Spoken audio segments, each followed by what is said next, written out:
Imagine for a moment that somewhere in the middle of Texas there was a large, foreign military base. Say Chinese or Russian. Imagine that thousands of armed foreign troops were constantly patrolling American streets in military vehicles. Imagine they were here under the auspices of keeping us safe, or promoting democracy, or protecting their strategic interests.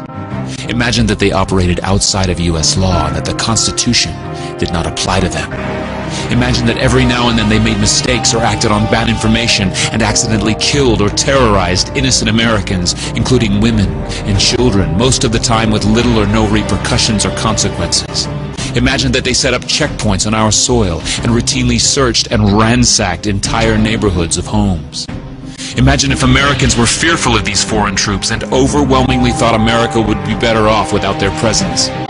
Imagine if some Americans were so angry about them being in Texas that they actually joined together to fight them off in defense of our soil and sovereignty because leadership in government refused or were unable to do so. Imagine that those Americans were labeled terrorists or insurgents for their defensive actions and routinely killed or captured or tortured by the foreign troops on our land. Imagine that the occupiers' attitude was that if they just killed enough Americans, the resistance would stop, but instead, for every American killed, 10 more would take up arms against them, resulting in perpetual bloodshed. Imagine if most of the citizens of the foreign land also wanted these troops to return home. Imagine if they elected a leader who promised to bring them home and put an end to this horror. Imagine if that leader changed his mind once he took office. The reality is that our military presence on foreign soil is as offensive to the people that live there as armed Chinese troops would be if they were stationed in Texas.